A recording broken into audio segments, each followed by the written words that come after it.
Good afternoon and welcome to our webinar. Thank you so much to everyone for joining us today.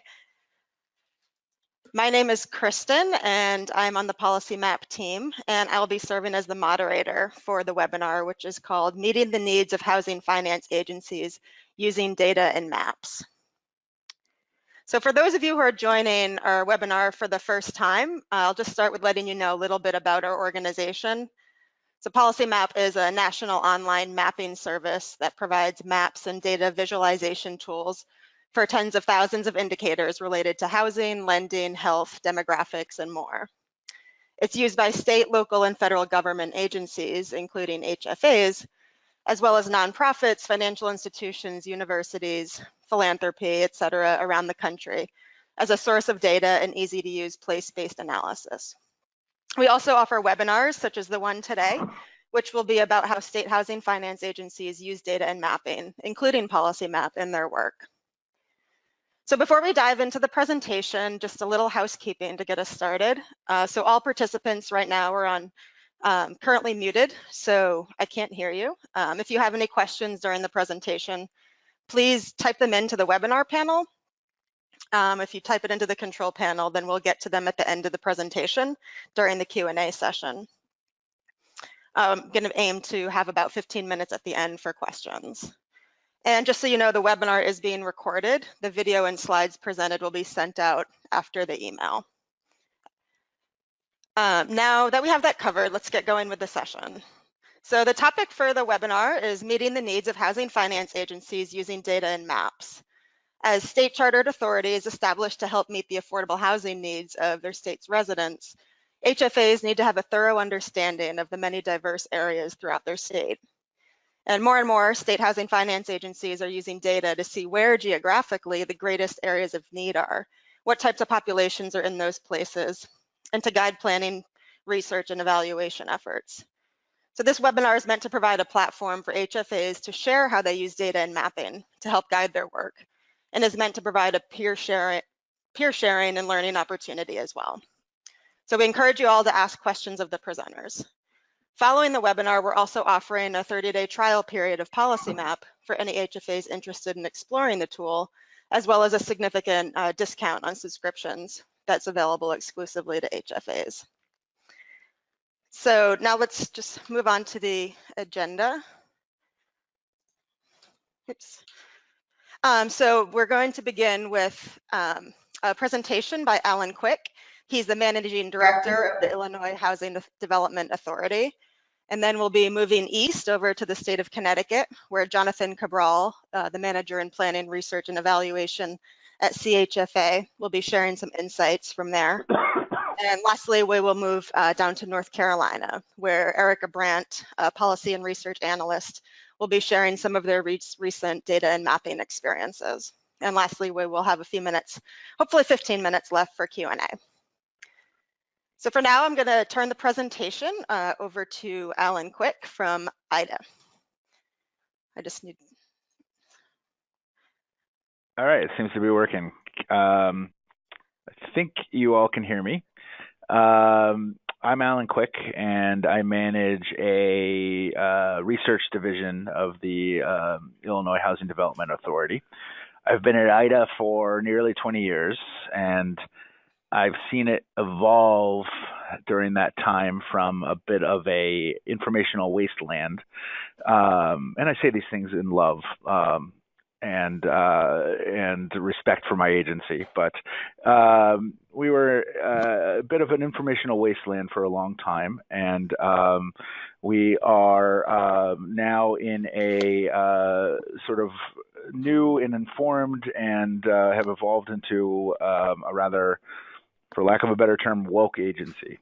And so today I'm going to kind of tell you that story of how we evolved and how we used PolicyMap in that evolution.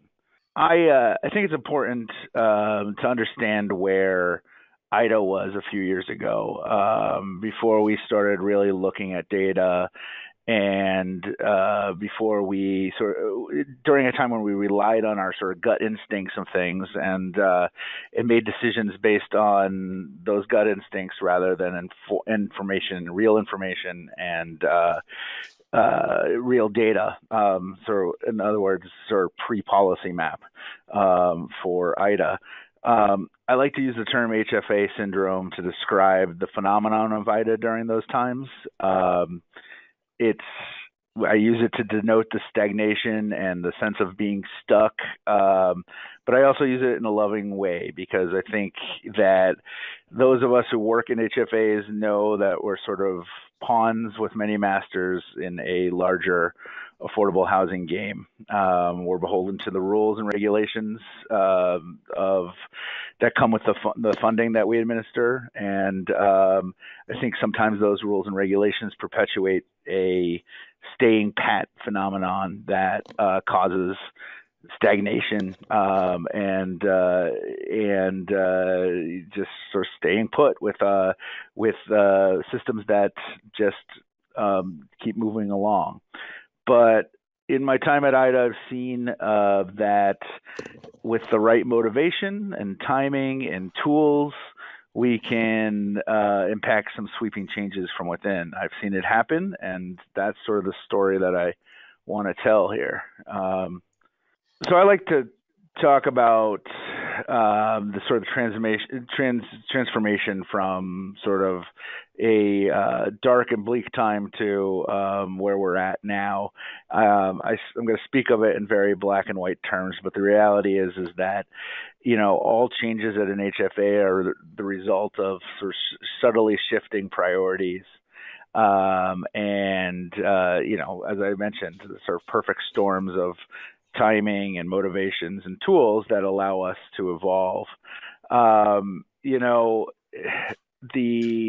I started at IDA, we were sort of in this very, pat phase where we were making loans based on gut reactions and gut sensibilities, as I mentioned before, and that sort of remained true up until about 2010. When we sort of started noticing things were starting to change for us. We were coming out of a recession. Our programs were under scrutiny, but also were instrumental in recovering from that recession. There were fair housing rules. The new affirmatively furthering fair housing rule was out for comment, and we were looking at disparate impact lawsuits in other states, and started looking at seeing the need to really look at our portfolio in whole, to see how we were serving our entire state and look for ways to do better.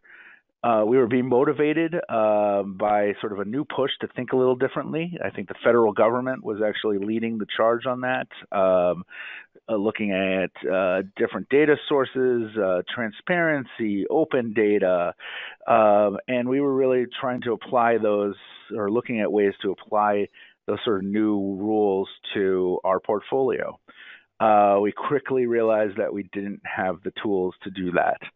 And we quickly started looking for the tools. So,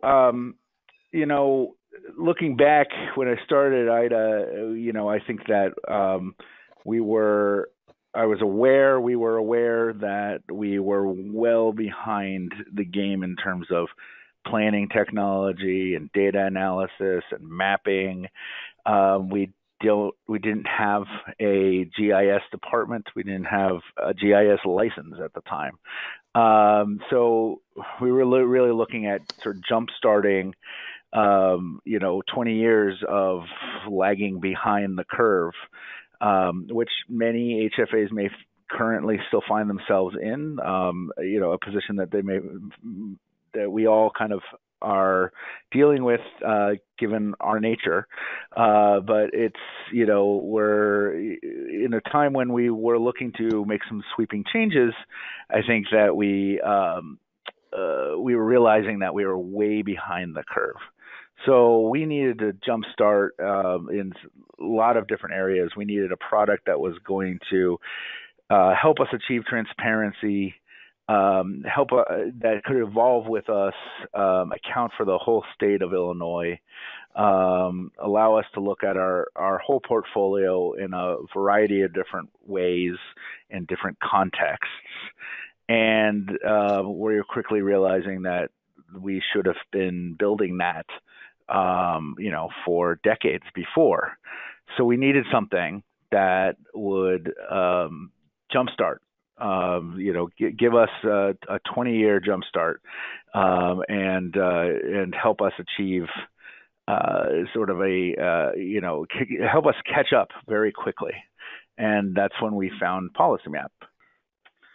The first thing we did with our PolicyMap subscription was to upload our portfolio.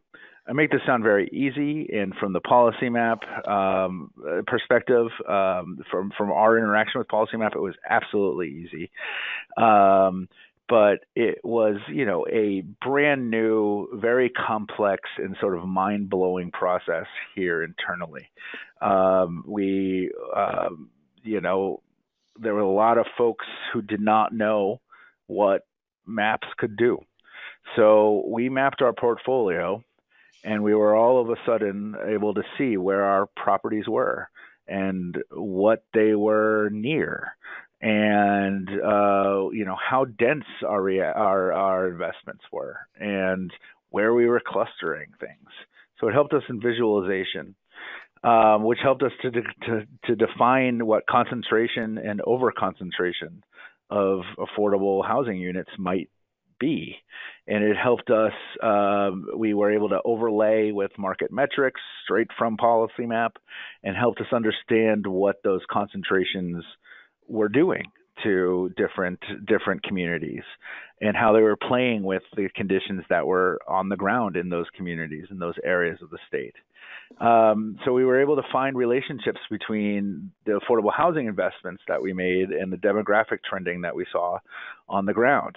And this led us down the path of relatively quickly of starting to think of housing needs instead of housing demands. Our process quickly shifted away from being entirely driven by developers who wanted to develop parcels of land into affordable housing, into a conversation with the development community, where we were able to show, what our market analysis was saying about different areas of the state, and we were able to show where housing was needed and what type of housing was needed.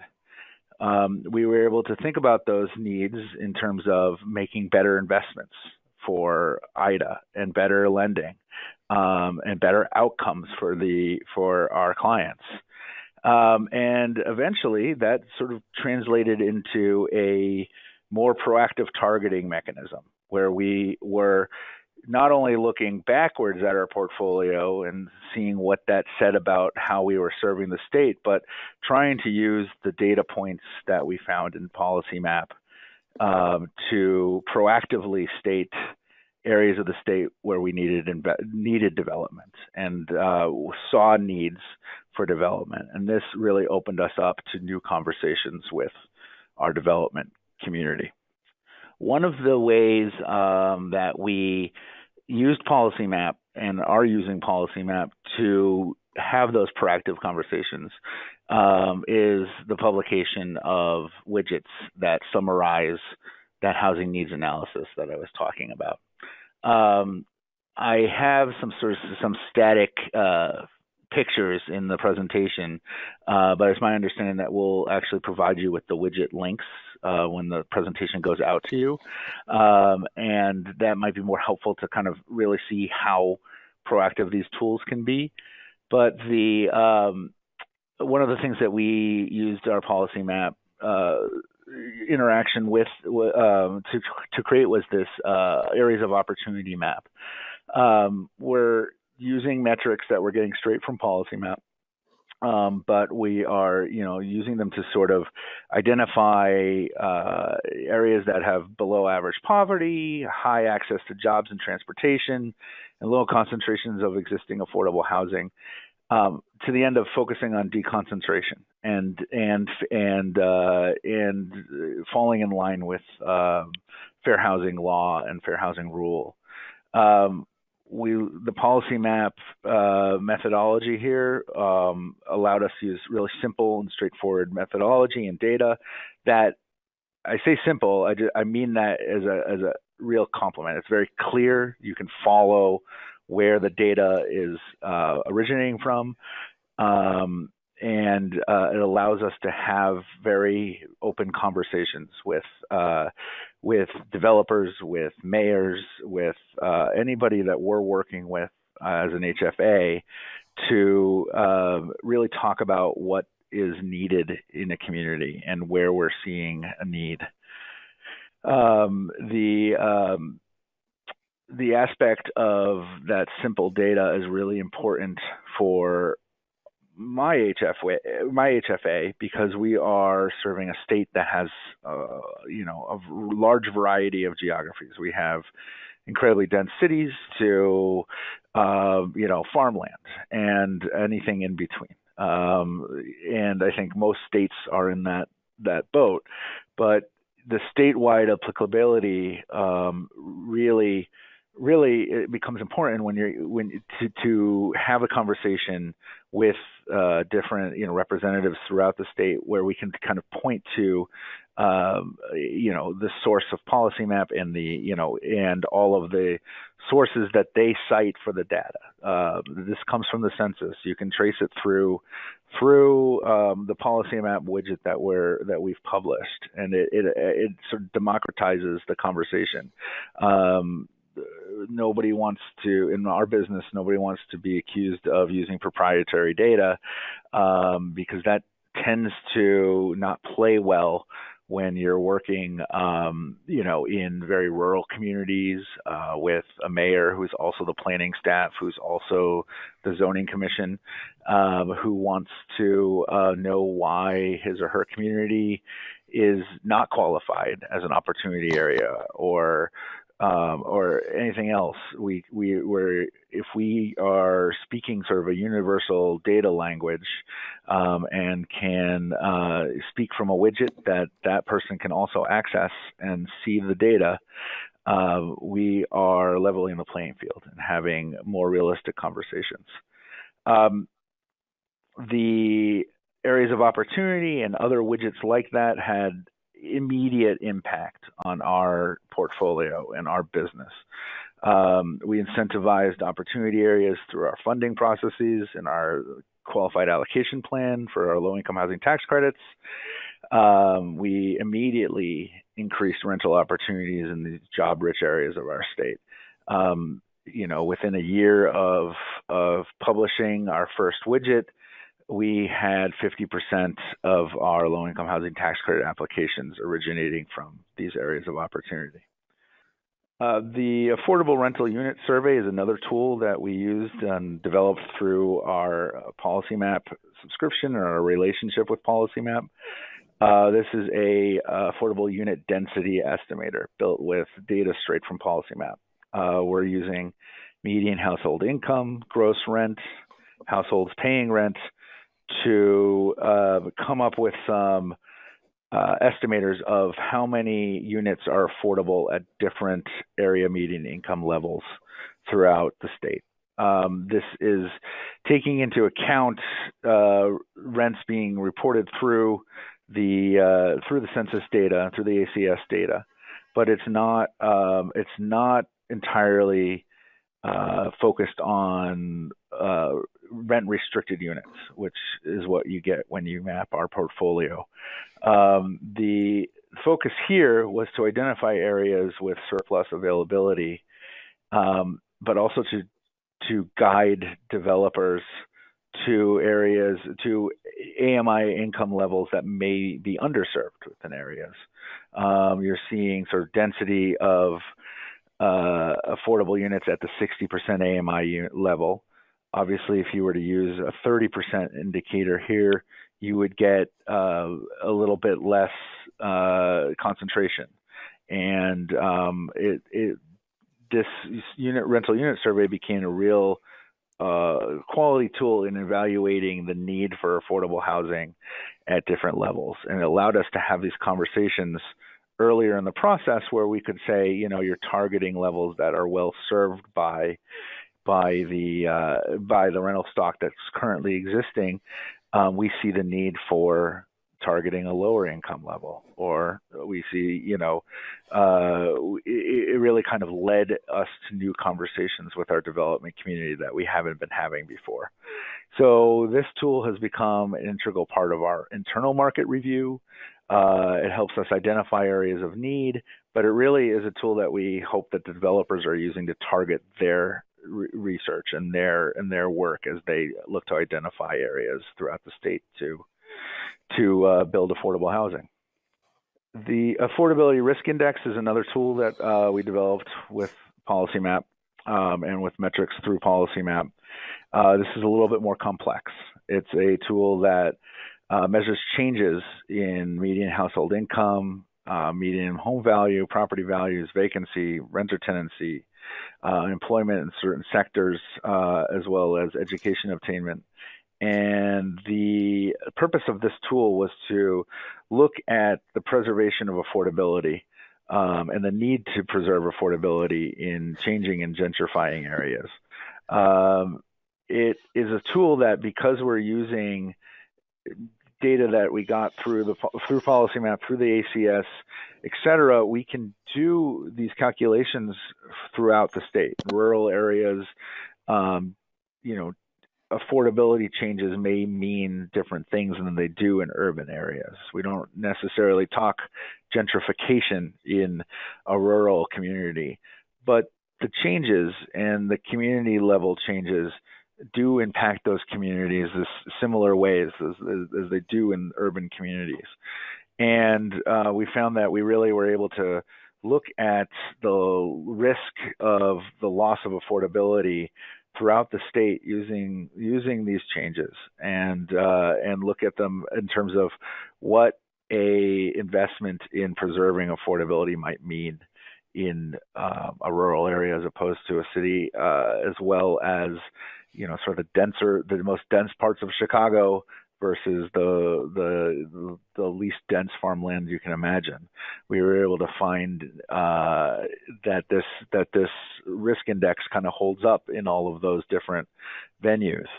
So this is another tool that we publish a widget for using PolicyMap. It's a tool that we get a lot of conversation about. And all of that conversation gets informed by the access to the data that PolicyMap provides. And it really kind of levels the playing field and allows us to have these very, very, robust and informed conversations about concepts that may be, a little lofty for, a part-time mayor in a very, very small community. But we can still have these conversations about how your community is changing, how we see that impacting the need for affordable housing. We've incentivized this index in our funding process. And we believe it's leading to increased rental options in these changing areas throughout the state. It's been a very powerful tool for us. I just wanted to talk a little bit about how, since we began working with PolicyMap and subscribing to PolicyMap, and since I've told you all how it sort of jump-started our own interest in new metrics and using those in a proactive way. What's changed at IDA is that we now can map ourselves. We've hired a first GIS expert. That was several years ago. And we don't want to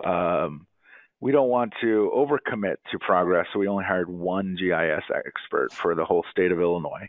But we're looking at ways internally of using maps to enhance our portfolio map.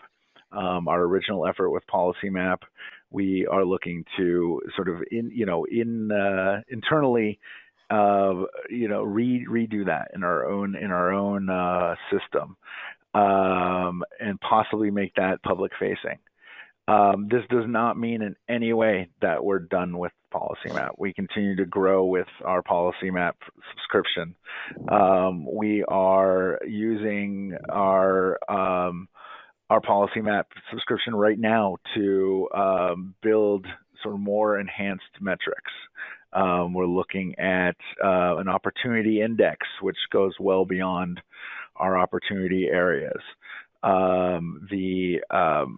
The opportunity areas has about 4 or 5 different metrics in it. We are currently looking at about 65 different metrics that we're pulling entirely out of PolicyMap to slice and dice our state and figure out where a more nuanced vision of affordable housing need throughout Illinois.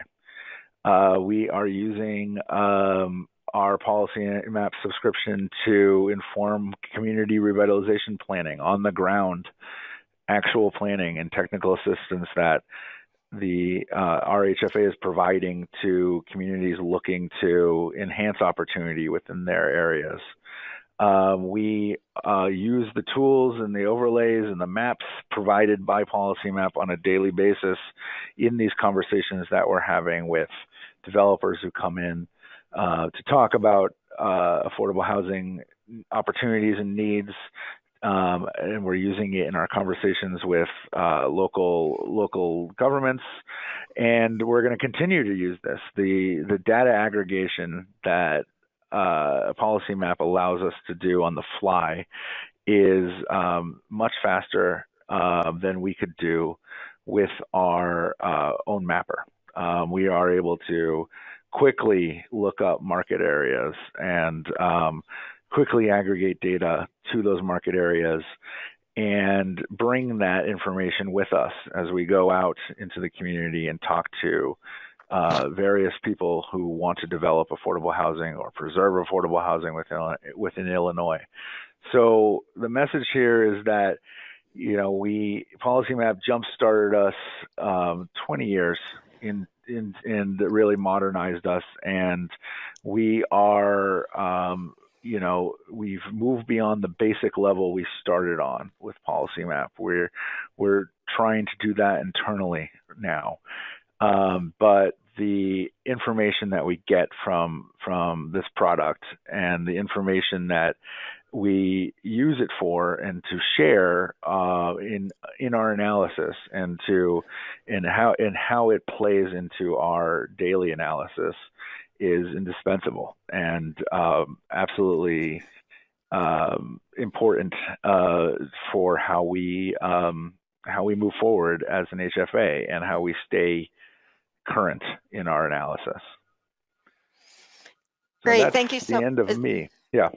Great. Thank you so much, Alan, for the presentation. That was very interesting. And I just wanted to remind everyone that you can submit questions for the presenters in the control panel. Go to webinar control panel, and we will be addressing those at the end of everyone's presentations. So going from Illinois over to Connecticut, I now want to turn the presentation over to Jonathan Cabral, the Manager in Planning, Research, and Evaluation. And I am going to attempt once to give you the keyboard and mouse. All right, let's see if this works.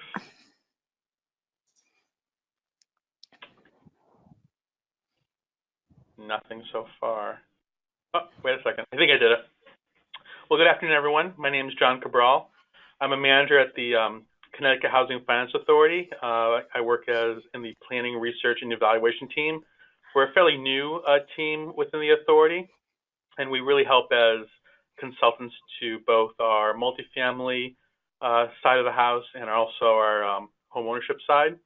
The CHFA is a quasi-public state agency, which is responsible for the allocation of the LIHTC program here in Connecticut. We also provide financing for affordable housing projects. We have financed roughly 50,000 affordable housing rental units in the state. In addition, CHFA provides first-time home buyer mortgages through a network of participating lenders such as banks and mortgage companies. And in that, we've provided 139,000 homebuyer mortgages, again, throughout the state of Connecticut. CHFA has actually both PolicyMap and Esri currently. We have actually had Esri for a number of years and have introduced PolicyMap into the authority a few years ago. And one of the reasons why we introduced PolicyMap was because it doesn't require having training in GIS tools. It's fairly straightforward to use in comparison to Esri. At least that's what we were sort of experienced internally, and we use it for that. A number of our staff can easily do geographic analysis using it, and it's been very, very helpful. We also use PolicyMap's canned reports, such as the community profile report, which provides context, generally demographic context information to our to internal staff on projects that may be looking for financing. We also have used the rental housing report, again, to give CHFA staff some context on market and to verify any market studies that we've received from our applicants. It's been wonderful in that way.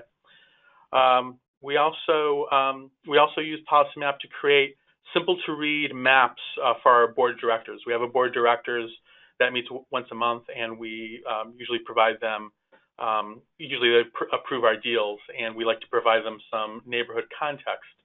So here I have an example of one of the maps that we would provide, which is a basic radius map, which again highlights some of CHFA's investments in the neighborhood.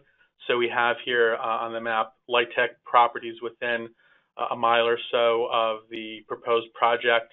We also like to map other CHFA multifamily projects in the neighborhood, and in addition, our CHFA single-family mortgages. Again, to give that context of the community to our board of directors. In addition to CHFA investments, we'd like to also show proximity to some amenities in the neighborhood, such as grocery stores, libraries, schools, pharmacies, hospitals, and transportation. And on occasion, depending on where a project is located, we may add higher education or other amenities that would be useful to know for our board of directors.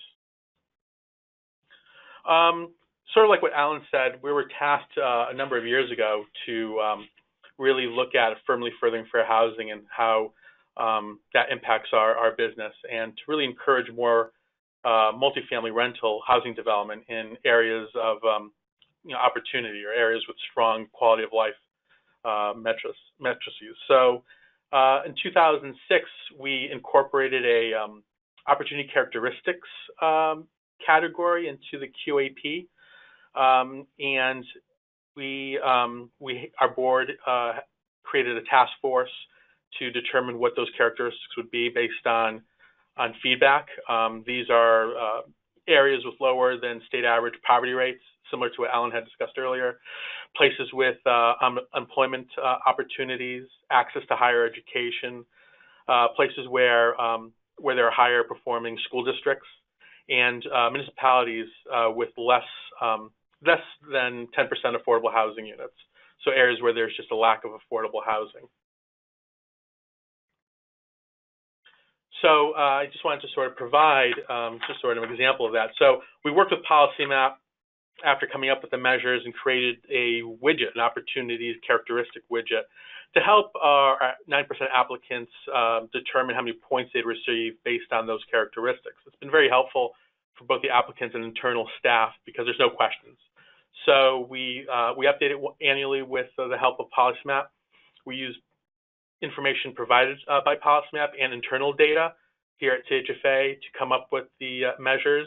And what's helpful here is really what an applicant would do is just type in their the project's address or the name of the town, and they would get this map with a little bubble, which gives them the total points they'd receive based on the location of the project. We use those points when rating and ranking light tech projects. And we've been doing this for a number of years now, and we've gotten some pretty good feedback. And it's been, again, great for both applicants and for staff. We all work using the same tool. Working with PolicyMap has been wonderful to try to get this up and running. So by using their data and then again using some of our internal data, we've created a really good hybrid widget that again helps reach or helps maximize our goals and meet policy objectives. So I think that is it for my presentation. So I'll pass it on to North Carolina. Great, thank you so much, Jonathan. Thanks for the presentation. And lastly, we'll move south. Erica Brandt from the North Carolina Housing Finance Agency will share some recent experiences that they've been having with some new endeavors with mapping. So let me give you control. And if you do want to exit out of the presentation and actually show your widget, you should be able to do that. Okay, Just great, a moment. thanks. Okay, you should be set to show it. Okay, great. So I'll just start with my slide. So I'm Erica Brandt with the North Carolina Housing Finance Agency. I work on our policy and research team, which does a lot of data analysis for internal staff and our external partners, as well as funding source management and program evaluation work. Oh, there we go. So we recently got a PolicyMap subscription. We do most of our geolocation stuff kind of internally. We have QGIS that we use, and we've got a pretty savvy IT team that does a lot of geocoding for all of our different units that we financed. So we kind of manage that stuff internally, but we were interested in using PolicyMap for a public-facing widget. We have in the past had what we called our State of Housing report that we would update annually on our webpage, which is basically a 2-page PDF that kind of listed a bunch of different housing statistics. It was we had a narrative section, and then there was this massive spreadsheet that had every single county in North Carolina, a bunch of different housing related data points for each county, things like the number of renters, the percent of renters, percent of homeowners, cost burden, housing stock, age of housing stock, things like that. But recently we kind of started moving away from that spreadsheet format into something that we thought would be a little bit more easily digestible to the public. So we created a state of housing web map using ArcGIS Online. And that was a pretty cool tool, but the unfortunate reality of it is that in order to update it every year, it took a pretty massive effort to try to, collect all these different data sources, manipulate them internally in QGIS, and then upload them to this web map on ArcGIS Online. And we also had kind of some bug issues with that online platform. So that's when we started looking at PolicyMap, since PolicyMap is great in that it updates automatically with kind of the newest data. You can also compare really easily to past historical data, which we thought was cool. So we basically transitioned everything that we had in that state of housing web map into this widget through PolicyMap, which I will attempt to show you here. Let me pull it up and then I'll try to switch over. So here it is on our webpage. And oops, too far. And so we have a list of a bunch of different data points. So we've got demographic trends, looking at total population for each county, migration into those counties, median age of the population, and then percent of people with disabilities. Under housing stock, we looked at the median year built and the count of housing units. For incomes and costs, we looked at the median or the fair market rent for 2-bedroom units, and then the median household income, and then cost burden. So the percent of renters who are cost burdened, and the percent of owners who are cost burdened. And then we, oops, I think I'm over clicking here. There we go. And then we uploaded some data that was not on PolicyMap. So we went to a kind of our administrative office of courts to download eviction and foreclosure filing data, which we put up. So the eviction data, I think, is per 100 residents, or maybe per 100 renters.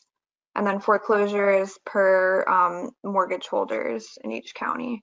And we also we kind of enhanced the homelessness data that was available on PolicyMap by talking to our COCs, and we were able to get county data for our largest COC, which is the Balance of State COC, and it has, I think, close to 20 or more rural counties in the state. So we wanted to kind of be able to break that down into a little bit more detail. So we were able to get some of their point in time count numbers at the county level and upload that to our widget. So that's pretty much the widget in a nutshell. See if I can go back. And like I said before, our primary use for PolicyMap has been sort of this public-facing map, but we also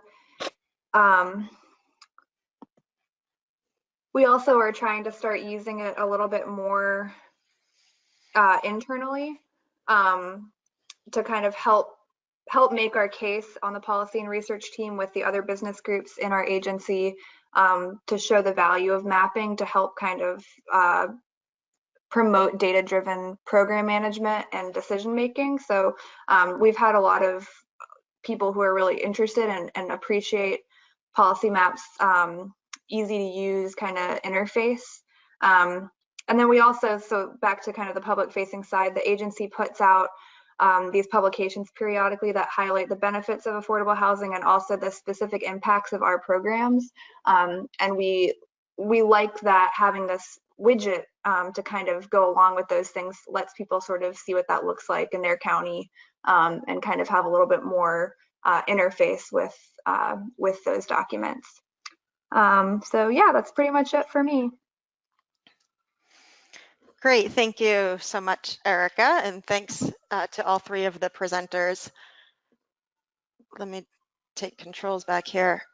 So we have some questions that have come in, and we will address, we have time for just a few of those now, but I also just want to put another call out there that if you have any questions that you'd like to ask any of the presenters, that you can type them into the control panel and go to webinar, and then we'll see them. And any questions that we are not able to get to during the session today, we will get back to you in an email afterwards. So again, please do write in any burning questions you have. But for now, I'll start. There's a question from Melissa about how the data gets updated in the tools that are on your websites and how often you update it. So in part, that's a question if any of you want to answer, and then I can fill in on the PolicyMap and anything that's makes sense in addition. So for our widget, for the stuff that's coming directly through PolicyMap, we rely on you guys to keep that data updated. And for the stuff that we look up, so the administrative office of courts data and the homelessness data, we update it at least once annually just by accessing those resources. So for the court filings, we'll just access them through the court website. It's all publicly available. It takes a little bit of kind of slicing and dicing to get it into a good format. But then we just send that to the folks at PolicyMap, and then they upload it to the widget. And then for the homelessness data, we have to kind of work with the continuum of care to get that from them.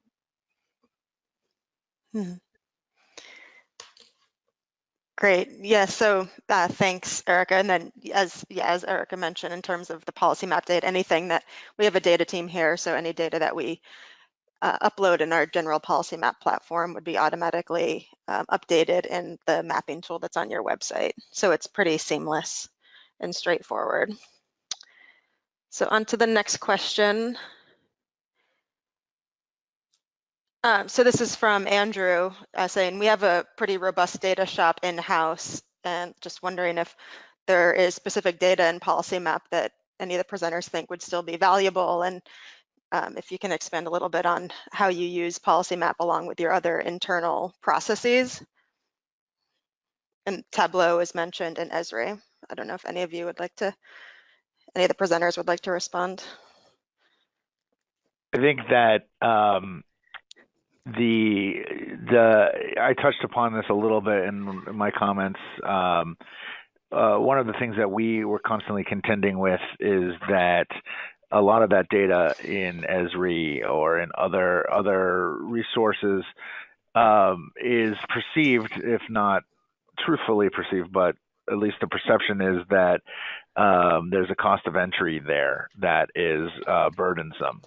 So in our public-facing analysis and our public-facing conversations, it's really important for us in our mission in Illinois to really have those conversations about data that can be looked at by both parties and seen by both parties. So if I'm talking to somebody who cannot access data through one of these other aggregation services, or PolicyMap is something that they can easily pull up, and you don't have to have a master's degree in planning or mapping to kind of figure it out. And that's where the conversation sort of begins and ends with us. I think that internally we tend to think about things in some of these, some of the data sources in different ways, and are looking at alternative information sources to inform things, but it all comes back to that kind of proactive public conversation. And for us, it's a lot easier to use something that's as well sourced and as well documented and as easy to use as PolicyMap in terms of democratizing that conversation. And we have a follow-up question from Sharon about whether there's an API or data download and if that costs extra money from PolicyMap. And there is an API that is kind of separate from a subscription, but we do have an API available. But and then more frequently, users will just download data from our platform. So about 95% of the data that we have in PolicyMap is really easily downloadable as part of any of the subscriptions. So you can easily incorporate that into any other tools that you would like to use it in. But yes, we do have an API available as well, which is separate from the subscriptions. Looks like maybe one more time for just one more question. So we have one from Robert here just asking, have any of your agencies been doing analysis around opportunity zone designated areas in your state? And if so, have you been using PolicyMap at all for this? So this is, again, geared towards any of the presenters. The answer from our end is yes. We've been doing analysis, but we tried to work with our governor's office on making those recommendations based on analysis that we were doing in PolicyMap of where the opportunity zones might be designated. All of that has been just internal analysis because we've been sort of waiting for the rules that just came out and are now trying to ramp up our fund accounting knowledge so that we can actually respond to the rules. It's been I think that part of the issue is the product that you're talking about, the opportunity zones themselves. It's been a complicated and sort of loosey-goosey methodology of how they've unrolled here in Illinois that we're using PolicyMap to try to get our heads around, but none of that has been public facing yet. Mm-hmm. I would say the same here in Connecticut. It's sort of with the new rules just coming out. I think we're just trying to get a grasp of how this, still trying to get a grasp of everything, and and we've sort of limited our analysis, but we hope that PolicyMap will be a tool we can use to inform staff on that going forward.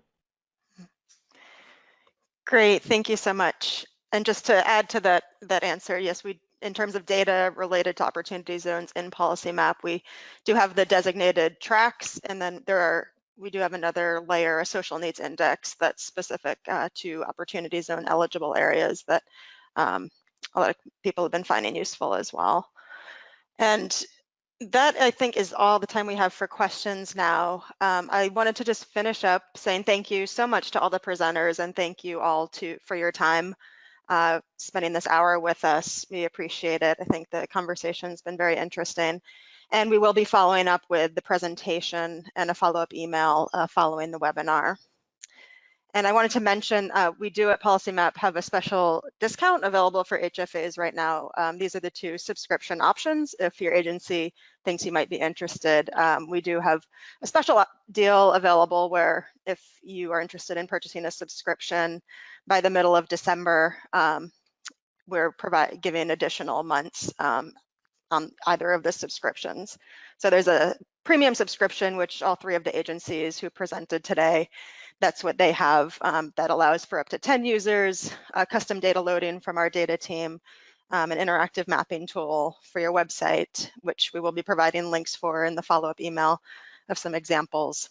And we're providing 6 additional months on this subscription. And then there's also a more basic standard subscription, which is more do-it-yourself access for 5 users.